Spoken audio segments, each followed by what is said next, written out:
The old house on Beechwood Lane had stood untouched for over 30 years. Locals whispered about it. Children dared each other to touch the doorknob, and older folks crossed the street when passing it after dark. It wasn't just because it looked haunted. It felt haunted. The paint had long peeled off the wooden walls. The windows were covered in layers of dust and grime, and vines wrapped around the chimney like veins choking a dying body. But what scared people most wasn't what they saw. It was what they heard. When Clara Dawson inherited the house from her estranged uncle, someone she barely remembered, she thought it was a blessing. She'd been struggling financially ever since losing her job and splitting with her boyfriend. The idea of owning property, even if it was old and creepy, felt like a second chance. She arrived on a bright afternoon with her car packed, a fresh journal in hand, and headphones playing cheerful music to block out her nervousness. The front door creaked louder than expected when she turned the key. Inside it smelled of mold and something else she couldn't name, thick, metallic, and faintly sweet, like decaying flowers mixed with rust. The house was deathly quiet, as if the air was holding its breath. Sunlight struggled through the filthy windows, casting odd shadows across the hallway. Her footsteps echoed as she walked toward the staircase, which split the house between its first and second floors. Clara noticed a cold draft coming from upstairs, though no windows seemed open. She explored quickly, trying to get the worst over with. The first floor had an empty living room, a broken piano missing several keys, and a kitchen with cabinet doors hanging off their hinges. But the second floor was where things shifted. As soon as her foot touched the first stair, a sharp chill ran up her spine. She paused, shook it off, and continued. The hallway upstairs was lined with 5 doors, 4 bedrooms, and a locked attic. The last door at the far end seemed newer, as though someone had replaced it recently. Its brass doorknob gleamed strangely, untouched by dust. That night, Clara couldn't sleep.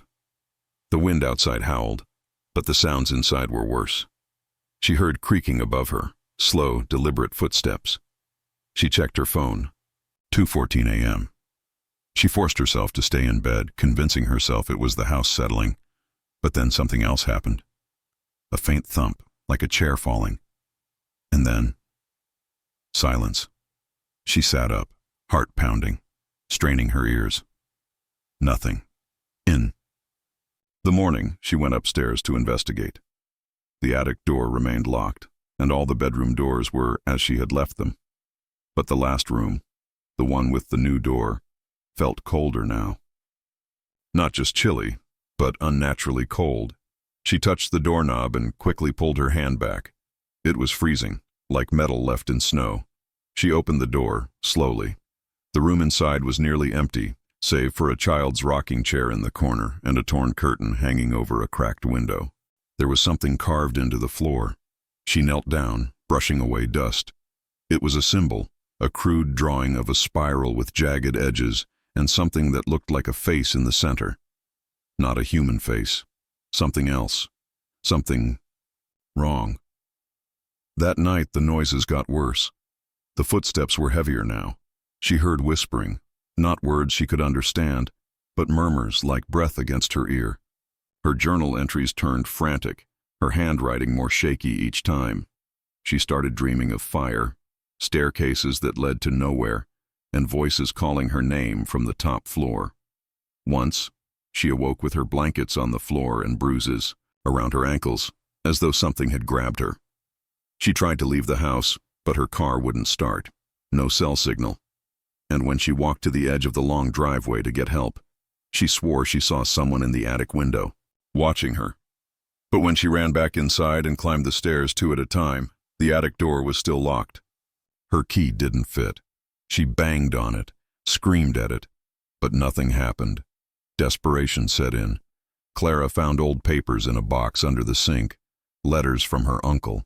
They were rambling, chaotic, filled with phrases like, "He's waiting," and "the upstairs room must remain shut." One letter ended abruptly with a smear of black ink, as though he had dropped the pen mid-sentence.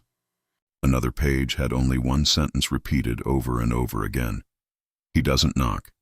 He never knocks." Clara stopped sleeping. Her eyes grew hollow, her face pale. She would sit on the couch at night, flashlight in hand, praying for the morning. But night after night the sound returned.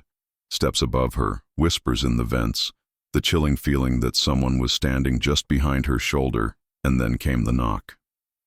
One night, just after midnight, as she sat gripping her flashlight and trying to stay awake, she heard it.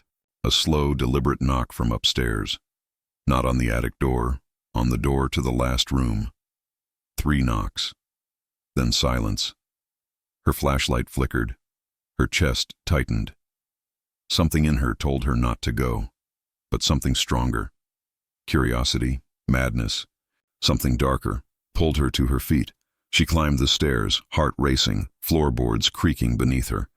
The hallway was darker than usual, the cold almost unbearable. She reached the door and hesitated. The brass knob was no longer cold, it was warm, too warm. And as she reached out to open it, she heard the voice for the first time. Not a whisper, not a murmur. It said her name.